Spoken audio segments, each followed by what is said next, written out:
नमस्कार, आपने देखना शुरू कर दिया है बीआरजी न्यूज। दिन भर की कुछ अहम और खास खबरों के साथ बीआरजी न्यूज रूम में आप सबका स्वागत है।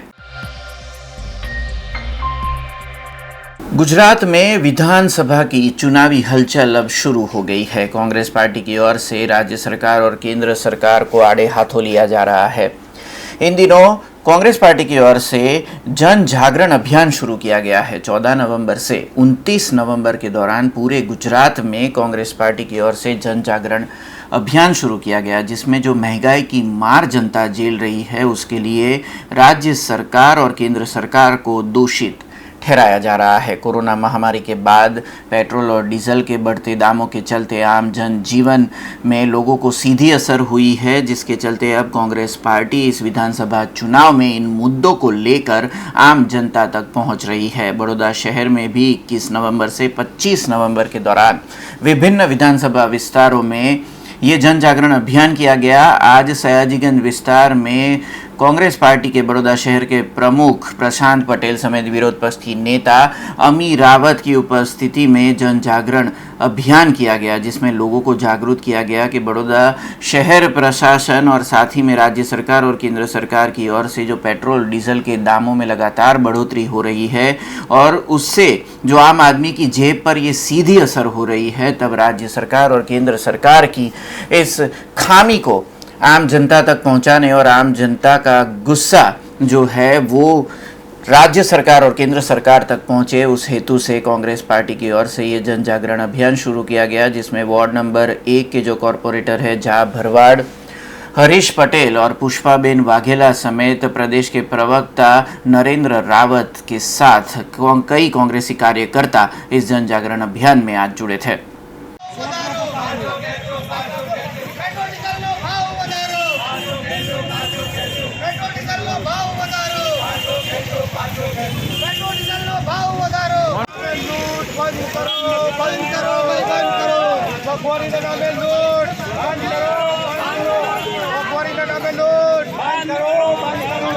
समग्र गुजरात में कांग्रेस पार्टी द्वारा अलग अलग विस्तारों में आज वडोदरा शहर में सयाजीगंज विस्तार लीधो है। 5 दिवसनो कार्यक्रम जाहिर कर्यो छे। जनजागरण अभियान थकी लोकोनी जे वेदना है, मोंघवारीनी बात करिए तो माजा मूकी है। पेट्रोल डीजलना भाव वधारा, लोग बेकार, युवाओं बेकार थई गया है, बेरोजगारीओ वधी है અને શિક્ષણની ફી શિક્ષણ જે રીતે શિક્ષણનો ફી વધારો લોકોને આજે પોસાઈ નથી રહ્યો। કોરોનાની મહામારીમાં લોકોએ પોતાના ઘરના પરિવારના જે કમાઉ લોકો હતા એમના જીવ પણ ગુમાવવાનો વારો આવ્યો છે। આવી જ્યારે પરિસ્થિતિ હોય ત્યારે સરકારે લોકોની વાત સાંભળવી જોઈએ, મોંઘવારી ઓછી કરવી જોઈએ, લોકોને રાહત આપવી જોઈએ, પણ આ સરકાર કોઈને રાહત નથી આપતી। માત્ર પોતાની મનમાણીથી સત્તા કરવા જઈ રહે છે અને જેના જ ભાગરૂપે આજે ખેડૂતોનું પણ આંદોલન હતું અને આ ખેડૂતોના આંદોલનને ખેડૂતનો અવાજ જે રીતે ખેડૂતોએ બુલંદ કર્યો એમાં દેશના તમામ विपक्षोए साथ आप्यो खेडूतोने, तो सरकारे प्रधानमंत्रीए पण झूकवू पड्युं। आ जनजागरण अभियान थकी अमे प्रजाने अपील करीए छीए कि तमे पण एक अवाज बनो अमारी साथे, तो आ सरकारे मोंघवारी पण ओછી करवी पड़शे। आज पदयात्राना माध्यमथी अमे लोकोनी वच्चे जईशुं, लोकोने पत्रिका वेचीशुं अने प्रजाने जागृत करीशुं कि समय आई गयो छे हवे खेडूतनी माटे पण आपणे एक लड़त लड़वानो, खेडूतनी जेवी लड़त लड़वानो, जेथी आपणने पण न्याय मळे, लोकोने राहत मळे, मोंघवारी ओછી थाय।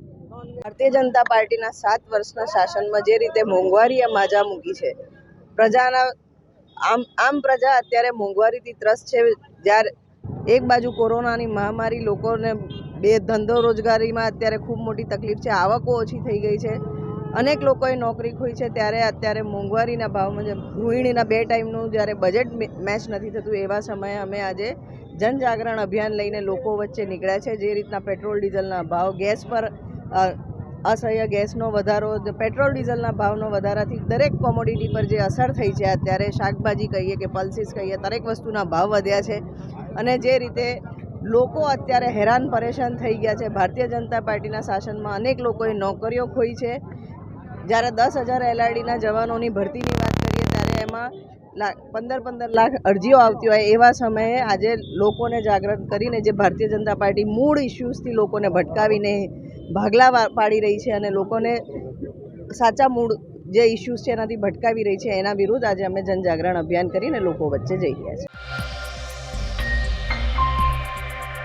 कोरोना महामारी के बाद गुजरात में कई परिवार ने अपने सदस्य खोए। तब गुजरात सरकार की ओर से 29 अक्टूबर को एक परिपत्र घोषित किया गया था, जिसमें कोरोना की वजह से जिन लोगों की मौत हुई है उनके परिवार जनों को राज्य सरकार और केंद्र सरकार की ओर से मुआवजा दिया जाने वाला है। इस हेतु से बड़ौदा ज़िला और बड़ौदा शहर में भी इसकी प्रक्रिया शुरू होने वाली है। तब अधिक कलेक्टर समेत बड़ौदा के डेप्यूटी म्यूनिसिपल कमिश्नर ने एक पत्रकार परिषद के जरिए जो कोरोना से जिन लोगों की मौत हुई है उनके परिजनों को किस तरह से मुआवजा दिया जाएगा, इस बारे में जानकारी देती एक पत्रकार परिषद आयोजित की थी, जिसमें इस मुआवजा देने की जो प्रक्रिया है और उसमें कौन कौन से दस्तावेज़ों की ज़रूरत पड़ेगी, ये पूरी जानकारी दी गई। मूलतः इसके अंदर सिर्फ 3 दस्तावेज़ों की ज़्यादा ज़रूरत है, जिसमें जिसकी मौत हुई है कोरोना की वजह से उनके RT-PCR या रैपिड टेस्ट की रिपोर्ट इसमें ज़रूरी है, और साथ ही में जो मौत का पंजीकरण यानी कि डेथ सर्टिफिकेट जो आपने लिया होगा इसकी ज़रूरत है। और अगर कोविड-19 की वजह से अगर घर पे मौत हुई है या फिर अस्पताल में मौत हुई है तो डॉक्टर की जो सर्टिफिकेट है जिसमें लिखा होना चाहिए कि कोरोना की वजह से इस व्यक्ति की मौत हुई है, ये 3 मूल दस्तावेज है। इन दस्तावेजों के साथ कोरोना के कारण जिन परिवार ने अपने सदस्य खोए हैं उन्हें ये दस्तावेजों के साथ तैयार रहने की बात कही गई है। आने वाले सोमवार या फिर मंगलवार को ये जो मुआवजा देने की प्रक्रिया है इसकी शुरुआत होने का परिपत्र जारी होगा, और उसके बाद बड़ौदा शहर ज़िले में बड़ौदा प्रशासन की ओर से जो कोरोना से मारे गए लोग हैं उनके परिवारजनों या फिर उनके सदस्यों को राज्य सरकार की ओर से जो मुआवजा दिया जाएगा उसकी प्रक्रिया शुरू होगी। નામદાર સુપ્રીમ કોર્ટના આદેશ અનુસાર રાજ્ય સરકારશ્રીએ એમાં પરિપત્રિત કરેલું છે। આરોગ્ય વિભાગ તરફથી હમણે 29/10/21થી પરિપત્ર કરવામાં આવેલો છે કે સહાયના ધોરણો કેવી રીતે રહેશે અને શું પ્રક્રિયા એમાં અનુસરવાની રહેશે। તો એમાં ખાસ તો આપના માધ્યમથી એ જણાવવાનું કે આરોગ્ય વિભાગ તરફથી 29/10/21થી વિગતવાર સૂચનાઓ એમાં આપવામાં આવેલી છે। કોવિડ-19થી મૃત્યુ થયું હોય અને એમાં સહાય મેળવવા માગતા હોય તો એના માટેની જે પ્રક્રિયા છે એ આ પ્રકારની છે કે એમાં કુલ 3 ટાઈપના એક પ્રમાણપત્રોની જરૂર પડે છે। એમાં સૌ પ્રથમ જે છે એ RT-PCR કે રેપિડ એન્ટીજન કે મોલિક્યુલર ટેસ્ટ એટલે કે કોઈ પણ કોરોના ટેસ્ટ કરાવેલો હોય તો એની એક નકલની જરૂર હોય છે। બીજું કે મૃત્યુની નોંધણી અંગેનું પ્રમાણપત્ર કે જે આપ સૌ જાણો છો કે કોર્પોરેશન વિસ્તારમાં આપણે જે આરોગ્ય શાખા કે જે આપણી અર્બન હેલ્થ સેન્ટરો કે ત્યાં આપણી એની નોંધણી થતી હોય છે, અને ગ્રામ્ય વિસ્તારમાં નગરપાલિકા લેવલે જે નગરપાલિકા વિસ્તાર છે અને ગ્રામ્ય વિસ્તારમાં પંચાયતમાં ગ્રામ પંચાયતમાં તલાટી એના રજિસ્ટર હોય છે, તો ત્યાંથી આપણને મરણ નોંધણીનું પ્રમાણપત્ર મળી શકતું હોય છે। તો એક મરણ નોંધણીનું પ્રમાણપત્રની વાત થઈ। અને ત્રીજું થયું કે medical certification of cause of death એટલે કે જે મૃત્યુનું કારણ દર્શાવતું તબીબી પ્રમાણપત્ર કે કોવિડ-19થી મૃત્યુ થયું છે એનું જે વેલિડ તબીબી પ્રમાણપત્ર છે એ એક પુરાવા સ્વરૂપે એમાં જરૂર હોય છે। હવે એ જે છે કે આપણે જે વાત કરી MCCDની કે તબીબી પ્રમાણપત્ર ક્યાંથી મળી શકે, તો એક તો જે દર્દીઓ હોસ્પિટલમાં દાખલ થયા હોય અને ત્યાં આવો બનાવ બની ગયો હોય અને અવસાન પામેલા હોય તો ત્યાંથી હોસ્પિટલ એમને ફોર્મ નંબર 4માં આના કારણ સહિતનું પ્રમાણપત્ર આપતી હોય છે। અને જે લોકોનું હોસ્પિટલ બહાર એટલે કે ઘરે કે એ રીતે મૃત્યુ થયું હોય અવસાન પામેલા હોય તો એમાં ફોર્મ નંબર 4A એ કન્સર્ન ડૉક્ટર કે જે સારવાર કે એમને ડેથ ડિક્લેર કરનાર ડૉક્ટર એ આપણને એ પ્રમાણપત્ર આપી શકતા હોઈએ છીએ। તો ફોર્મ નંબર 4 અને 4A હોય અને ડેથ સર્ટિફિકેટ અને RT-PCR કે RATનો જે આપણે કોરોનાનો ટેસ્ટ કરેલો હોય તો એટલા પ્રમાણપત્રો છે એ વેલિડ છે, અને એના આધારે આપણે સહાય માટે જે 50,000 રૂપિયા સહાય જે જાહેરાત થયેલી છે એના માટે આપ અરજી કરી શકતા હો છો। એ કમિટી એના માટે છે કે જ્યાં તમારી પાસે ફોર્મ નંબર 4A એટલે કે આ જે મૃત્યુનું પ્રમાણપત્ર નથી તો એવા કિસ્સાઓમાં તમારે આ કમિટી સમક્ષ અરજદારોએ આવવું પડતું હોય છે, અને એ પરિશિષ્ટ 3 જે છે એની અંદર અરજી કરવાની હોય છે। અને પરિશિષ્ટ 3 જે છે એની અંદર અરજી કરવાની હોય છે, અને પરિશિષ્ટ 3 આપણે જે કોર્પોરેશન વિસ્તાર છે એમાં આપણે મહાનગરપાલિકા વિસ્તારમાં પ્રાથમિક આરોગ્ય જે અર્બન આરોગ્ય કેન્દ્ર છે જે અર્બન પ્રાઇમરી હેલ્થ સેન્ટર ત્યાં અથવા તો વડોદરા મહાનગરપાલિકાની વેબસાઇટ ઉપરથી પરિશિષ્ટ 3નું ફોર્મ મળી શકશે। અને વડોદરા જિલ્લા એટલે કે ગ્રામ્ય વિસ્તાર માટે સંબંધિત તાલુકા હેલ્થ કચેરી એટલે કે દરેક તાલુકામાં THO તાલુકા હેલ્થ ઓફિસરની કચેરી હોય છે ત્યાંથી, અને વડોદરા જિલ્લા પંચાયતની વેબસાઇટ ઉપર અમે આ ફોર્મ ઉપલબ્ધ કરાવડાવશું પરિશિષ્ટ 3. બરોબર છે. એ કોર્પોરેશન અને જિલ્લા માટે એક જ છે, કોમન જ છે ફોર્મ. તો હા, એ અમે વાત કરી ને કે ભાઈ અર્બન આરોગ્ય જે સેન્ટર છે અહીં મ્યુનિસિપલ કોર્પોરેશનના તમામ જગ્યાએ મળશે. હા, અને જે ગ્રામ્ય વિસ્તારમાં આપણે THO ઓફિસ, તાલુકા હેલ્થ ઓફિસ જે છે ત્યાં મળી જશે, એટલે એ મળી શકશે. અને પરિશિષ્ટ 3ની સાથે એના નિયત જે પરિશિષ્ટ 3 મેળવવા માટે શું કરવું પડશે તો એનું ચેકલિસ્ટ આપેલું છે કે કેટલા પુરાવા એમાં તમારે રજૂ કરવા પડશે. અને પરિશિષ્ટ 3 છે એ કમિટી સમક્ષ અરજી કરવાનું ફોર્મ છે કે જે કમિટી આ મૃત્યુનું પ્રમાણપત્ર સર્ટિફાઈ, મૃત્યુનું કારણ સર્ટિફાઈ કરશે. તો એની અંદર આરોગ્ય વિભાગે 2 વિગતો આપેલી છે કે જે શહેરી વિસ્તાર એટલે કે મ્યુનિસિપલ કોર્પોરેશન મહાનગરપાલિકા વિસ્તાર છે એમાં નાયબ મ્યુનિસિપલ કમિશનર સાહેબની અધ્યક્ષતામાં એની કમિટી રહેશે અને એની અંદર એના નિષ્ણાત ડૉક્ટરો અને એની સાથે આખી કમિટી હશે. અને જે વડોદરા જિલ્લા વિસ્તાર છે એમાં નિવાસી અધિક કલેક્ટરશ્રીની અધ્યક્ષતામાં સાથે નિષ્ણાત ડૉક્ટરોની ટીમ એ રીતે કમિટી રહેશે. અને એ બંને કમિટી રજૂ થયેલ પુરાવાના આધારે નક્કી કરશે કે જે મૃત્યુનું કારણ છે એ કોરોના જ છે કે કેમ, અને એના આધારે એ સર્ટિફિકેટ આપશે. એટલે આ 3 વસ્તુ ખાસ અગત્યની છે કોઈ પણ સહાય મેળવતી વખતે. એક ફરીથી હું બોલી જાઉં, એક તો કે જે એમણે કોરોના ટેસ્ટ કરાવ્યો હોય RT-PCR અથવા તો RAT એનું એક નકલ. બીજું કે જેણે મરણ નોંધણી કરાવી હોય જે વિસ્તારમાં હોય ત્યાં, ગ્રામ્ય વિસ્તારમાં હોય તો આપણે પંચાયતમાં હોય છે, નગરપાલિકામાં, અને કોર્પોરેશન વિસ્તારમાં એ નોંધણીનું પ્રમાણપત્ર મૃત્યુની. અને ત્રીજું છે કે ડૉક્ટરી પ્રમાણપત્ર કે જેમાં તબીબી પ્રમાણપત્ર કે જે મૃત્યુનું કારણ દર્શાવતું હોય છે. બરોબર છે. તો એ આપણે વાત કરી એમ બે જગ્યાએથી મળી જશે. હોસ્પિટલમાં દાખલ થયા હોય તો હોસ્પિટલમાંથી અથવા તો ટ્રીટિંગ ડૉક્ટર કે ડેથ ડિક્લેર કરનાર ડૉક્ટર પાસેથી. આવું એ નથી, એ ખાસ આપના માધ્યમથી અમે ક્લિયર કરવા માગીએ છીએ. કારણ કે આ પ્રક્રિયા ખૂબ સરળ છે પણ આની સ્પષ્ટતા કે ઘણી વખત અર્થઘટનનો પ્રશ્ન હોય તો એ ખાસ અમે અહીંયા કહેવા માગીએ છીએ. મારી સાથે નાયબ મ્યુનિસિપલ કમિશનર સાહેબ પણ છે અને અમારા આરોગ્ય અધિકારી હેલ્થ ઓફિસર પણ છે. એટલે આ એક ખાસ અમે વાત કરી. અને આ જે પ્રમાણપત્રો ઉપલબ્ધ થાય તમારી પાસે, ફોર્મ નંબર 4(4)A જે તબીબી પ્રમાણપત્ર મૃત્યુનું કારણ દર્શાવે છે COVID-19નું, એ ઉપલબ્ધ થયા બાદ આપણે સહાય માટેની પ્રક્રિયા કરવાની છે. આ એક પહેલો પાર્ટ થયો કે ભાઈ આ પ્રમાણપત્ર તમારી પાસે હોવું જોઈએ. ત્યારબાદ સહાય મેળવવા માટેની જે અરજી ફોર્મને એ રાજ્ય સરકારશ્રી દ્વારા આજે તૈયાર થઈ રહ્યું છે અને એની સૂચનાઓ આવી રહી છે. એટલે એ અમે ફરીથી આપને સોમવારે કે મંગળવારે પાછી એની પ્રક્રિયા પણ આપને જણાવી દઈશું કે આ પ્રમાણપત્રો આવી ગયા પછી સહાય મેળવવા માટેનું જે ફોર્મ છે એ કઈ જગ્યાએ ઉપલબ્ધ થશે અને એને કઈ જગ્યાએ સબમિટ કરવું પડશે, જેથી બિલકુલ લોકોને ધસારો ન થાય, લોકોને અગવડ ન પડે, લોકોની સગવડ સચવાય, કચેરીમાં વ્યવસ્થા જળવાય. એના માટેના ખાસ તો આપના માધ્યમથી અમે આ પ્રયત્નો કરી રહ્યા છીએ. નહીં, આ જે પ્રમાણપત્ર મેં અત્યારે વાત કરી એ તો બધું આપને નક્કી કરી આપ્યું છે. જે કોરોનાની સહાય માટેનું જે ફોર્મ છે એની ગ્રાન્ટ સેન્ટ્રલી કલેક્ટર કચેરીએ ઉપલબ્ધ થવાની છે. એટલે એની પ્રક્રિયા કઈ રીતે રાખવી જેથી એક જ જગ્યાએ ધસારો ન થઈ જાય. એટલે ફોર્મ તમે આપણે કેમ આમાં ડિસ્ટ્રીબ્યુટ કરી દીધું કે આટલી કચેરીએથી તમે ફોર્મ મેળવી શકશો અને ત્યાં પાછું ફોર્મ અરજી જમા કરાવી શકશો, એમાં પણ અમે થોડું એ અત્યારે પરિપત્ર આવી રહ્યો છે એટલે એના આધારે જોઈને અમે સોમવારે કે મંગળવારે આ જ રીતે આપના માધ્યમથી પાછું બ્રીફ કરશું કે આ રીતે તમે સહાય માટેનું ફોર્મ મેળવી લ્યો અને સહાયનું ફોર્મ ભર્યા પછી એમાં બેંક ડિટેલ્સ, અરજદારનું નામ બધું આવશે અને એની સાથે આ તબીબી પ્રમાણપત્રને એટેચ કરીને આ જગ્યાએ તમારે સબમિટ કરવાનું, જેથી લોકોને એક જ જગ્યાએ ધસારો કલેક્ટર કચેરી કે કોર્પોરેશનમાં થાય નહીં. રેપિડ કરાવ્યો હોય કે RT-PCR જે પણ કરાવ્યો હોય અને એમાં પોઝિટિવ આવ્યો હોય એ એક, બીજું એ, અને ત્રીજું એનું ડેથ થયું હોય, હોસ્પિટલમાં થયું હોય તો હોસ્પિટલના ડૉક્ટરે એમને ફોર્મ નંબર 4A આપ્યો હશે અને ફોર્મ નંબર 4Aમાં લખ્યું હોય કે ડેથનું રીઝન.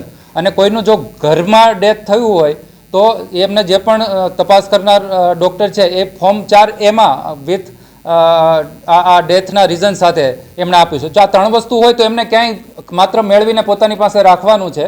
સાહેબે કહ્યું એમ સોમવારે મંગળવારે ડિક્લેર કરીશું ત્યારે સહાય માટે સીધી જ આના આધારે અરજી કરી દેવાની, એને ક્યાંય જવાનું નથી. પરંતુ જેમની પાસે આ ડેથ સર્ટિફિકેટ છે એમાં કોઝ ઓફ ડેથ કોરોના લખ્યું નથી, કોરોના ટેસ્ટ રિપોર્ટ છે પણ એમાં કોવિડ પોઝિટિવ લખેલું નથી, ફોર્મ 4 અને 4A બેમાંથી જે લાગુ પડતું હોય છે પણ એમાં કોઝ ઓફ ડેથમાં કોરોના લખેલું નથી અને છતાંય એને એવું છે કે નહીં મારા સંબંધીનું અવસાન છે એ કોરોનાના કારણે જ થયું છે, તો પછી એમને કમિટી સમક્ષ પૂરતા પુરાવા સાથે અને નિયત નમૂનામાં અરજી કરવાની છે, એ પરિશિષ્ટ 3 મુજબ એવા અરજદારોને જ અરજી કરવાની છે. અને એમને કયા કયા પુરાવા રજૂ કરવાના અને કયા અરજદારને કઈ જગ્યાએ અરજી કરવાની એ અમે વેબસાઇટ પણ મૂક્યું છે અને આમાં પણ મૂક્યું છે. એટલે જેમાં કોરોનાનો ઉલ્લેખ નથી એવા માટે જ એ આગળની પ્રક્રિયા કરવાની છે. જેને આ છે 3 વસ્તુ અને એમાં કોવિડ લખેલું એમને ક્યાંય જવાનું નથી, માત્ર સર્ટિફિકેટ પોતાની પાસે રાખવાના. અગેન ડિક્લેર કરીશું ત્યારે 50,000ની સહાય માટે આ 3 સર્ટિફિકેટ સાથે ક્યાં અરજી કરવાની એ જણાવવામાં આવશે. એ 2 વેબસાઇટ છે, જે કોર્પોરેશનની પણ વેબસાઇટ છે, બધાને ખબર છે, ગૂગલ પણ કરી શકો, www.vmc.gov.in, અને બીજું જિલ્લા પંચાયતની વેબસાઇટ છે, જિલ્લા પંચાયતની વેબસાઇટ છે www.vadodara.dp એટલે ડિસ્ટ્રિક્ટ પંચાયત .gujarat.gov.in. बड़ौदा शहर के गोत्री में आए नंदालय में गोवर्धन पूजा कल देर शाम आयोजित की गई थी. कांजगाई समारोह के साथ गोवर्धन पूजा यहाँ पर की गई, जिसमें परम पूज्य वैष्णवाचार्य द्वारकेश लाल जी महाराज खास उपस्थित रहे थे. साथ ही में नंदालय में बड़ी संख्या में वैष्णवाचार्य लोग भी वहाँ पर उपस्थित रहे और सभी ने गोवर्धन पूजा बड़े ही भक्तिभाव से की. भगवान का बड़े भक्तिभाव से साजो श्रृंगार किया गया था और साथ ही में सूरताल के साथ भजन संध्या के साथ ये गोवर्धन पूजा की गई. वहीं आज सुबह अन्नकूट का भी आयोजन नंदालय में किया गया था.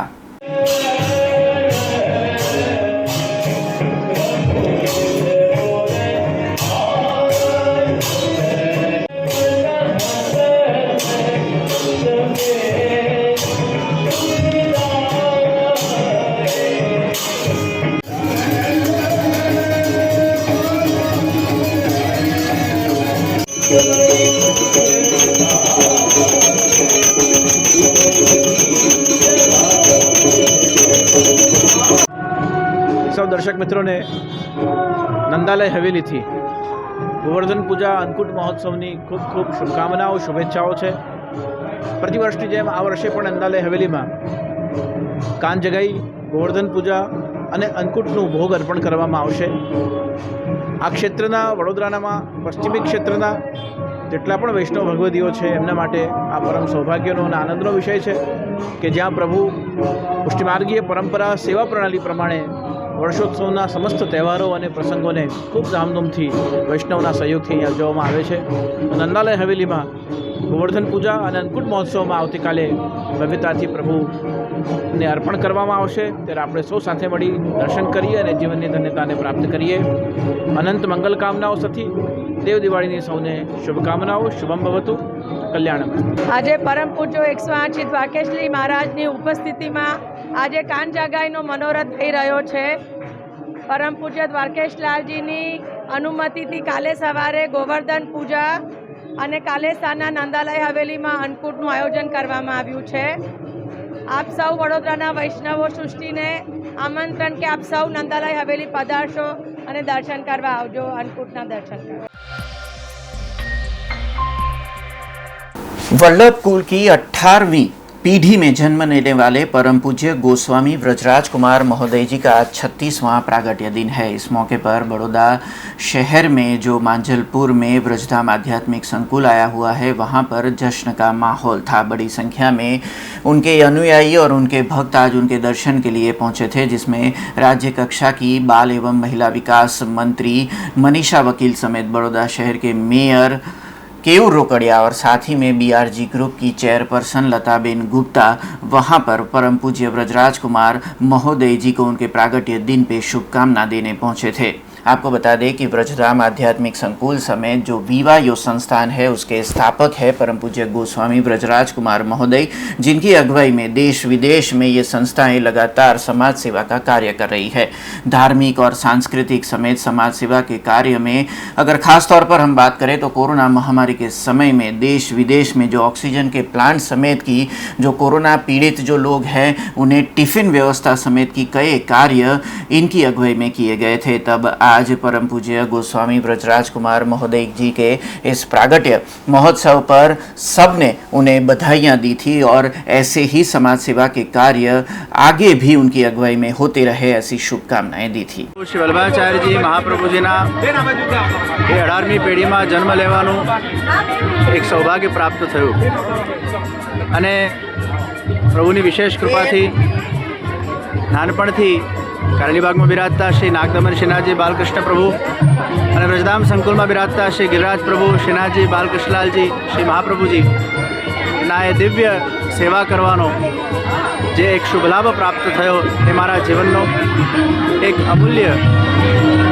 અવસર અને સૌભાગ્યની વાત છે। જે પણ કાર્યો વલ્લભિત ઓર્ગેનાઇઝેશન વિવાયો વ્રજધામ સંકુલના માધ્યમથી થાય છે, વડીલોના આશીર્વાદ, પ્રભુની કૃપા અને જ્યારે જ્યારે ઠાકોરજીએ જે પ્રેરણાઓ કે સ્ફૂર્ણાઓ કરાવી છે ત્યારે એમને જ શક્તિ આપીને એ બધા જ કાર્યોને એમની જ કૃપાથી પરિપૂર્ણ કરાવ્યા છે।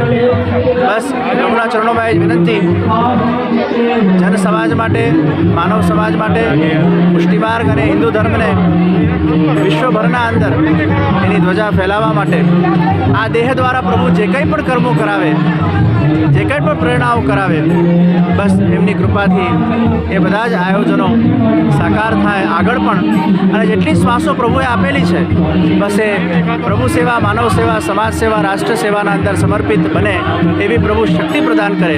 આજના દિવસે જ પ્રભુ ચરણોના અંદર પ્રાર્થનાઓ। ખૂબ મોટી તાદાદમાં આજે અહીંયા વૈષ્ણવો અભિવાદન કરવા માટે આવ્યા। મારું હૃદય એ ખૂબ જ ગદગદ થઈ ગયું છે। સર્વને ખૂબ ખૂબ મારા ધન્યવાદ, ખૂબ ખૂબ આશીર્વાદ। बड़ौदा शहर की 510वीं एनिवर्सरी के तहत विशेष कार्यक्रम बड़ौदा शहर में आयोजित किया गया है। 18 नवंबर से 24 नवंबर के दौरान बड़ौदा पीपल हेरिटेज फेस्टिवल आयोजित किया गया है, जिसके तहत बड़ौदा शहर में विभिन्न ऐतिहासिक धरोहरों की जगहों पर एक विशेष कार्यक्रम आयोजित किए जा रहे हैं। उसी तरह कल देर शाम बड़ौदा के काला घोड़ा के पास विश्वामित्री की हेरिटेज जगह पर फ्यूजन कार्यक्रम आयोजित किया गया था, जिसमें सूफी संगीत, गिटार समेत के विभिन्न वाद्यों के साथ युवाओं ने प्रस्तुत किए थे। इसमें बड़ी संख्या में युवा भी मौजूद रहे थे। ये कार्यक्रम जो आयोजित हुआ है, इसके पीछे का मकसद जो है वो ऐतिहासिक धरोहर, जो बड़ौदा शहर एक ऐतिहासिक नगरी है, इस धरोहर को संजोए रखने के लिए और बड़ौदा शहर के नागरिकों को इस धरोहर के बारे में जागरूक करने के लिए ये पूरा कार्यक्रम आयोजित किया गया है।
આજરોજ જે આ પ્રોગ્રામ થયો છે એ બહુ અગત્યનો પ્રોગ્રામ હતો મ્યુઝિકનો, અને ભૂમિવાદ્ય અને ગિટાર એનું ફ્યુઝનનો અને સોફિયાની સંગીત જે છે એના પર એમને કામ કર્યું છે।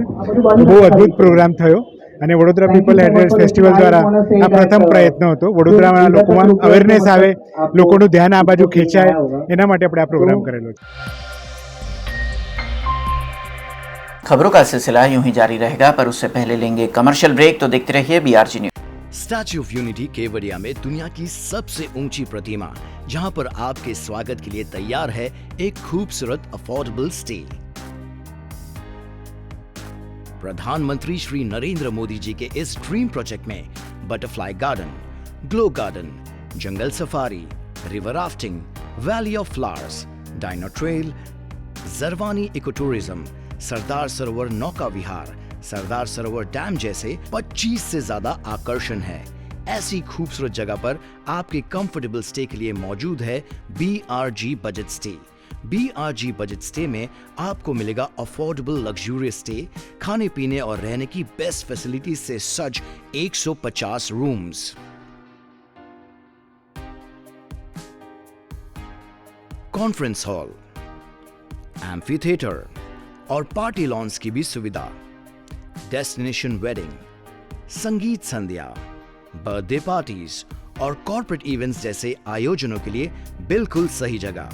तो आप भी आज ही ऑनलाइन बुक करवाइए BRG बजट स्टे में अपना स्टे। लॉग ऑन करें www.brgbudgetstay.com near Circuit House at Statue of Unity, Kevadia. Contact number 958-664-7777. Break के बाद फिर से आप सबका स्वागत है। बड़ौदा शहर के पुलिस परेड ग्राउंड में आज दीक्षांत समारोह आयोजित किया गया। बड़ौदा शहर के पुलिस कमिश्नर शमशेर सिंह की उपस्थिति में ये दीक्षांत समारोह आयोजित हुआ, जिसमें लोक रक्षक दल की ट्रेनिंग ले चुके महिला और पुरुष जवानों को पुलिस खेमे में शामिल किया गया था।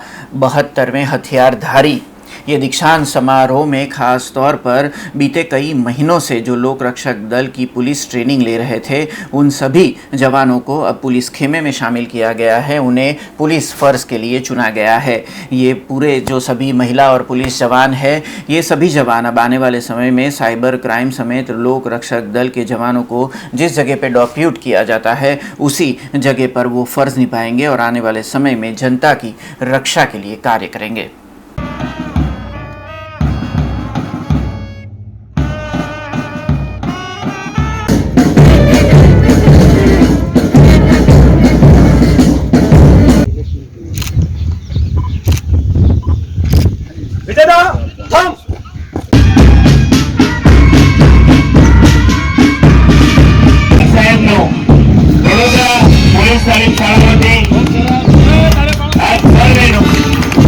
आज पुलिस ट्रेनिंग कॉलेज में 72 रिक्रूटों के दीक्षांत परेड का समापन हुआ है।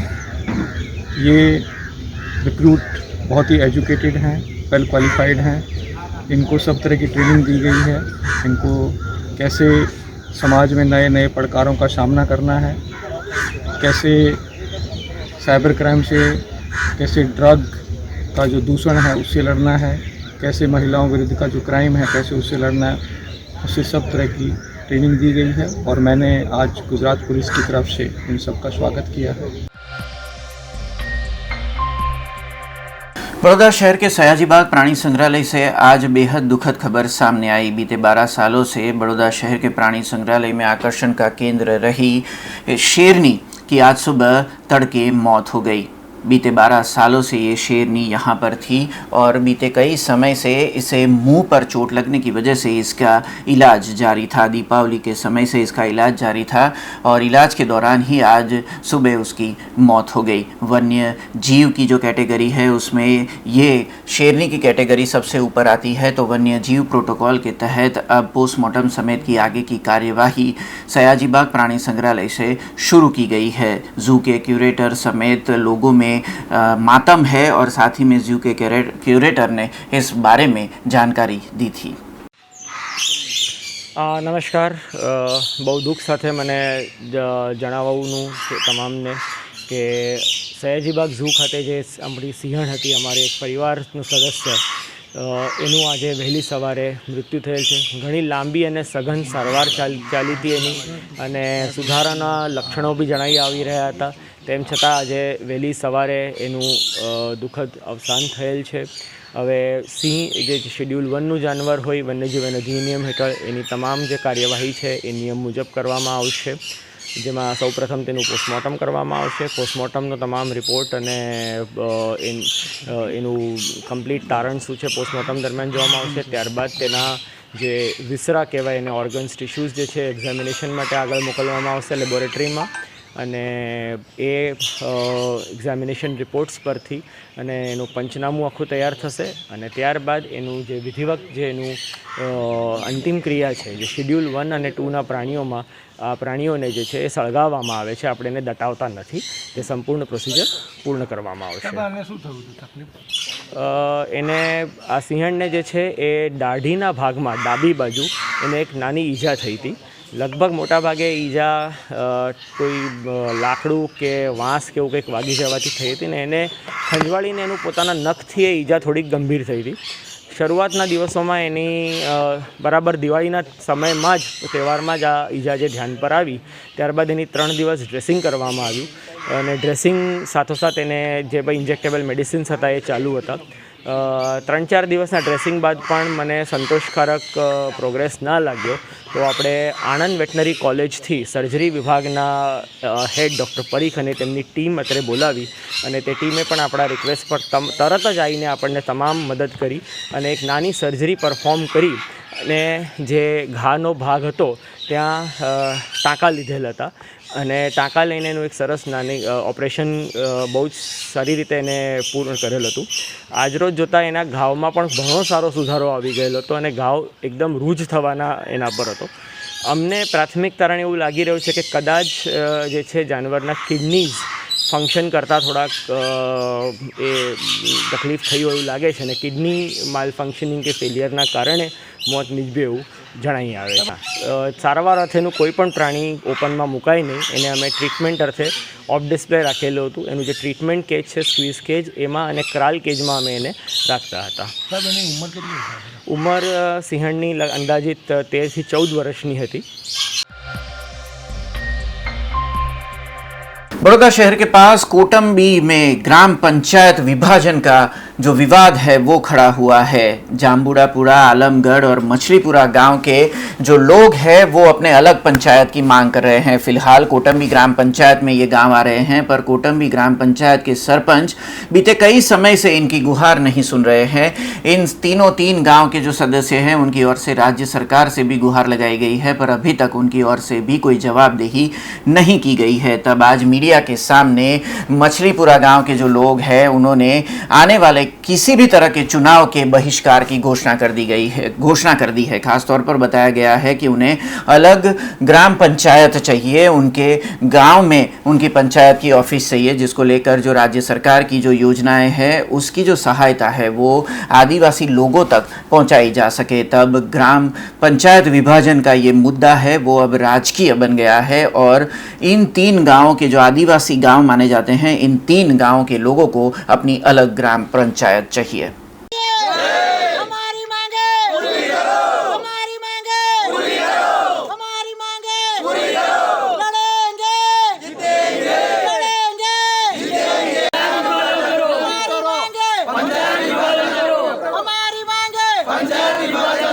છે કે છેલ્લા 2 વર્ષથી અમે પંચાયત વિભાજન માટેનો ઠરાવ માગીએ છીએ તો જે હાલમાં સરપંચ છે કોટમ્બી એ અમને પંચાયત વિભાજનનો ઠરાવ આપતા નથી અને આના માટે મેં ગાંધીનગર જિલ્લા પંચાયત તાલુકા પંચાયત ધારાસભ્ય સંસદ સભ્ય બધાને મળ્યો છું અને ભલામણ કરેલી છે. એની અમારી પાસે ફાઇલ પણ છે અને સરપંચ એવું જ કહે છે કે હું તો તમને ઠરાવ નહીં જ આપું એમ આવું સ્પષ્ટતાથી અમને કહી દીધું છે. અને બીજું કે જો સરકાર મોટા મોટા જિલ્લાઓ તાલુકાઓ છૂટા પાડી દેતી હોય તો અમારી માંગણી તો એક નાની પંચાયતની છે ને અમારા 3 ગામ જાંબુડાપુરા, આલમગઢ અને મછલીપુરા આદિવાસી ગામ છે તો અમને એક પંચાયત વિભાજન કમ ના કરી આપે. અને જો પંચાયત વિભાજન થઈ જાય છે તો અમારે જે 2-3 કિલોમીટર ચાલીને કે બાઇક લઈને કે વિધવાઓને ચાલીને ત્યાં જવું પડે છે કોઈ બી કામ માટે તો એની સરળતા મળી જાય. અમારા ગામમાં એક પંચાયત દફતર થઈ જાય, આદિવાસીના દરેક અમને લાભ મળે. આ બધી અમારી માંગણીઓ છે અને જો અમને પંચાયત વિભાજનનો ઠરાવ નહીં આપે તો આવનારી ચૂંટણી સરપંચની, ધારાસભ્યની, લોકસભાની કોઈ બી ચૂંટણી હશે એ ચૂંટણીમાં અમે બહિષ્કાર કાં તો ગાંધી ચિંતા માર્ગે જવું પડશે. કોઈ બી માર્ગ અમને અપનાવવો પડશે તો એ અપનાવવા માટે અમે હાલની તારીખમાં અમારી તૈયારીઓ દર્શાવી દીધી છે એમ. એમના માટેનું હેતુ મેં એમને પૂછ્યું હતું કે ભાઈ સરપંચ સાહેબ તમે અમને ઠરાવ કેમ નહીં કરી આપતા, તો એવું કહે છે કે તમને તકલીફ શું છે એમ, અમે તમને બધી ગ્રાન્ટો આપીએ છીએ, બધું જ આપે છે, પણ અમારું કેવું એવું છે કે અમારે ત્યાં ચાલીને જવું પડે છે. અમારી પંચાયત અલગ થઈ જાય તો અમને તલાટી અલગ મળી જાય, સરપંચ અલગ મળી જાય, અમારી જે ગ્રાન્ટો આવે છે આદિવાસીની એ અમને ડાયરેક્ટ મળે. અત્યારે એવું છે કે જો 100 રૂપિયા મળે છે તો 85 રૂપિયા તો કોટંબીમાં વપરાય છે, ખાલી અમને 15 જ રૂપિયા વાપરવાના મળે છે. મારી આ 3 વર્ષથી રજૂઆત છે અને પંચાયતમાં એમને ઠરાવ પણ કરી આપ્યો છે મને, પણ એમાં એ લોકોની સંમતિ નથી. છતાં ગાંધી ચિંતા માર્ગે પણ ઉતરવાની તૈયારી છે અને ચૂંટણી બહિષ્કાર કરવાની પણ તૈયારીઓ અમે રાખેલ છે. જાંબુડિયાપુરા, આલમગઢ અને મટલીપુરા આ 3 ગામ અમારા આદિવાસી ગામ છે અને સરકારની ધારાધોરણ પ્રમાણે અમે વસ્તીમાં અને વોટિંગમાં બધામાં અમે આવી જઈએ છીએ. અમારે કશું ખૂટતું નહીં. જેમ કે કિલોમીટર સરકારની ધારાધોરણ પ્રમાણે કિલોમીટર હોય છે, વસ્તી હોય છે, બધામાં અમે આવી જઈએ છીએ. અમારી પાસે ફાઇલ છે, ખાલી અમારી પાસે આ ફાઇલમાં એક જ ડોક્યુમેન્ટ નથી, જે પંચાયતનો ઠરાવ, સરપંચની સહી, આટલું જ છે. તો અમને સરકારના દરેક અધિકારીઓ ઘટતું કરી આપે એવી અમારી માંગણી છે, જેથી કરીને અમારે ગાંધી ચિંતા માર્ગે જવું ના પડે. बड़ौदा शहर में फिलहाल बड़ौदा पीपल हेरिटेज फेस्टिवल जारी है, जिसके तहत आकृति गैलरी में एक चित्र प्रदर्शनी आयोजित की गई है, जिसकी शुरुआत आज बड़ौदा के मेयर केयूर रोकड़िया ने करवाई थी. इस प्रदर्शनी में बड़ौदा शहर के 16 आर्टिस्टों की ओर से तैयार किए गए चित्र को रखा गया है. 21 नवंबर से 23 नवंबर तक आकृति आर्ट गैलरी में शहर के वासी इस प्रदर्शनी को देख सकेंगे. खासतौर पर इस प्रदर्शनी में भी बड़ौदा शहर की जो ऐतिहासिक इमारतें हैं उन्हें संजोया गया है. बड़ौदा शहर की 510वीं जो एनिवर्सरी है, इसके तहत ये प्रदर्शनी आयोजित की गई है. આપણે જ્યારે વડોદરાના 16 જેટલા આર્ટિસ્ટો ભેગા થઈને આજે પેઇન્ટિંગ એક્ઝિબિશન રાખ્યું છે, એક આર્ટનું એક્ઝિબિશન રાખ્યું છે. હું તમામ આર્ટિસ્ટોને આજના દિવસે ખૂબ ખૂબ અભિનંદન આપું છું. વડોદરાના કલ્ચરલ હેરિટેજને ઉજાગર કરતું આ એક્ઝિબિશન આ 16 જેટલા આર્ટિસ્ટોના માધ્યમથી વડોદરાની અંદર ખુલ્લું મુકાયું છે. હું વડોદરાના નગરજનોને આ એક્ઝિબિશન જોવા માટે આમંત્રિત પણ કરું છું. વડોદરા એક કલ્ચરલી ખૂબ રીચ સિટી છે અને એના ડેવલપમેન્ટ માટે આપણે સૌએ એક સાથ સહકાર આપીને કોર્પોરેશન, રાજ્ય સરકાર જોડે એક સામૂહિક પ્રયત્નો કરીને વડોદરાને હેરિટેજને પણ, વડોદરાના કલ્ચરને પણ અને એની સાથે વડોદરાના ડેવલપમેન્ટને પણ સાથે સંજોવાનું છે. આજના દિવસે જેમને આ વડોદરાના આ 510મા એનિવર્સરીના વખતે આ જે વીક ઉજવાયું છે એ હું તમામ લોકોને આજના દિવસે ખૂબ ખૂબ શુભકામનાઓ, અભિનંદન પાઠવું છું. એક્ઝિબિશનમાં આ વખતે પહેલીવાર મેં મારું એબ્સ્ટ્રેક્ટ કામ મૂક્યું છે. અત્યાર સુધી મારું નોર્મલી કન્સેપ્ચ્યુઅલ આર્ટ તરીકે કામ કરતી હતી. આ કન્સેપ્ટ પર જ કામ છે, પણ હવે હું થોડીક જુદા રીતે બોલતા શીખી છું. એમાં એવું હોય છે કે આર્ટ માટે જ્યારે તમે બોલો કે હું આને ભાષા કહું છું મારી, કે એમાં એના માટે એવું હોય છે કે હું ક્યારેક અલગ લેંગ્વેજમાં બોલી શકું. હું મારા જાતને એક્સપ્રેસ કરવા માટે કોઈ પણ રીતે મારી જાતને એક્સપ્રેસ કરવા માટે કોઈ પણ લેંગ્વેજ વાપરી શકું. હું મરાઠી બોલું, હું હિન્દી બોલું, ગુજરાતી બોલું, anything. So this is how it is. મારા અત્યાર સુધીના કામ જે લોકોએ જોયા છે એ લોકોના માટે આ બહુ મોટો ડિફરન્સ લાગશે, પણ મારી એવી ઈચ્છા છે કે જે લોકો આર્ટમાં ઇન્ટરેસ્ટેડ છે બરોડામાંથી, એ લોકો જરૂરથી આવે. બધા બહુ લોકોએ મહેનત કરી છે. એક્ઝિબિશન અમે લોકો લેડીઝ લોકોએ ઘણું બધું મહેનત કરીને ઊભું કરેલું હોય છે. સો પ્લીઝ કમ એન્ડ માણો એને અને અમને લોકોને સપોર્ટ આપો. बड़ौदा शहर के पादरा के पास पाटोद में शबरी विद्यालय की आज से शुरुआत की गई. आपको बता दें, बीते 43 सालों से अयप्पा एजुकेशन ट्रस्ट बड़ौदा शहर में शबरी विद्यालय चला रहा है, जिसमें कई छात्र अब तक शिक्षा दान समेत सांस्कृतिक और खेलकूद की भी शिक्षा ले चुके हैं. आज पादरा के पास इस शबरी विद्यालय की शुरुआत की गई. इसकी शुरुआत राज्य कक्षा के महिला एवं बाल विकास मंत्री मनीषा वकील की ओर से की गई और साथ ही में भारतीय जनता पार्टी के दिग्गज नेता भूपेंद्र लाखावाला भी इसमें मौजूद रहे थे. खासतौर पर जो बड़ौदा के आसपास के ग्राम्य विस्तार है, वहाँ पर जो छात्र हैं, उन छात्रों को अच्छी शिक्षा समेत खेलकूद और सांस्कृतिक ज्ञान देने के लिए शबरी विद्यालय की शुरुआत पादरा में करवाई गई है. और साथ ही में ये पूरे आयोजन के दौरान जो बड़ौदा शहर समेत ज़िले के जो अयप्पा एसोसिएशन के प्रमुख हैं मोहन नायर, उनकी भी उपस्थिति मंच पर दर्ज की गई थी.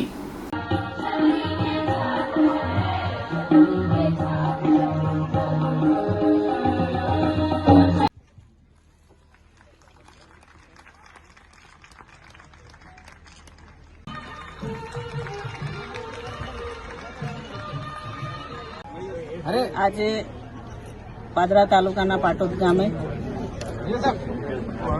અયપ્પા એજ્યુકેશન ટ્રસ્ટ દ્વારા શબરી વિદ્યાલયનું લોકાર્પણ અહીંયા પાટોદ ગામે કરવામાં આવ્યું. ખરેખર કહેતા આનંદ થાય કે અહીંયા આજે બાળકો આ વિદ્યાલયમાં અભ્યાસ કરવાના છે અને જે વડોદરામાં આ સ્કૂલ ચાલે છે તો આ સ્કૂલમાં 95 થી 100% રિઝલ્ટ આવતું હોય છે અને એવી એક બીજી શાળા આજે મારી લોકસભામાં આવતા પાદરા તાલુકામાં પાટોદ ગામે આજે થયું. આ લોકાર્પણ પ્રસંગે આપણા રાજ્ય કક્ષાના મંત્રી બેન મનીષાબેન પણ ઉપસ્થિત રહ્યા અને આ નવા વર્ષમાં નવા વિચાર અને નવા ઉમંગ સાથે જે આજે આ શાળાનું લોકાર્પણ થયું છે તો આવા આ સબરી વિદ્યાલયના ટ્રસ્ટીઓને અને તમામ શાળા પરિવારને હું ખૂબ ખૂબ અભિનંદન આપું છું અને સૌનો આભાર માનું છું. સબરી વિદ્યાલયના પાટોદ ખાતેના સ્કૂલનું આજે ઉદ્ઘાટન થઈ ગયા છે. આ સમારોહમાં એમપી એમએલએ બધા હાજર હતું અને બધાને આશીર્વાદ મળ્યું છે. અમે હવે આશા રાખીએ છીએ આ સ્કૂલ આગળ બધું સારી રીતે વધશે અને તમારા બધાના સહકારથી और સહયોગથી આ સ્કૂલ આવનાર દિવસ एकदम मस्त रहे. कल देर शाम जूनागढ़ महानगर पालिका की जनरल बोर्ड मीटिंग आयोजित की गई थी. इस मीटिंग में कई विकास के कार्यों पर चर्चा की गई, लेकिन बीते कई समय से जूनागढ़ में जो लावारिस जानवर रास्तों पर घूमते हैं, इस मुद्दे को लेकर लोगों में गुस्सा है. तब इस जनरल बोर्ड मीटिंग में इस बारे में कोई चर्चा नहीं होने पर लोगों में गुस्सा एक बार फिर फूट पड़ा है. खासतौर पर हम आपको बता दें कि बीते कई समय से जूनागढ़ में लावारिस घूमते जानवरों की वजह से रास्तों पर कई दुर्घटनाएं हुई है और कई लोगों की मौत भी हुई है. तब जनरल बोर्ड मीटिंग में विभिन्न विकास के कार्यों के साथ इस मुद्दे पर भी चर्चा होने की संभावना थी, लेकिन चर्चा नहीं होने पर नगरवासियों में गुस्सा देखा गया. नगरवासी इस मुद्दे से खफा देखे गए. आपको बता दें वार्ड नंबर 11 में पानी के जो समस्या है उसको सुचारू करने के लिए जो स्थायी समिति में बहाली दी गई थी वो काम मंजूर कर दिए गए और साथ ही में जूनागढ़ के विभिन्न क्षेत्रों के कई विकास के कामों पर भी चर्चा हुई और कई काम को बहाली दे दी गई. लेकिन जो आवारा जानवर है उसके मुद्दे पर कोई भी चर्चा नहीं होने पर नगर वासियों में एक और चिंता की लकीर है और दूसरी ओर महानगर पालिका के सत्ताधीशों के खिलाफ गुस्सा भी है. ये थी अब तक की खबरें. कल नई खबरों के साथ फिर से उपस्थित होंगे. तब तक BRG न्यूज़ की पूरी टीम को इजाजत दीजिए. नमस्कार. अब खबरों से लगातार अपडेट रहना हुआ आसान. BRG न्यूज़ आपके मोबाइल स्क्रीन पर. आज ही BRG न्यूज़ की mobile app Google play store और ऐप स्टोर से डाउनलोड करें और खबरों से लगातार जुड़े रहें.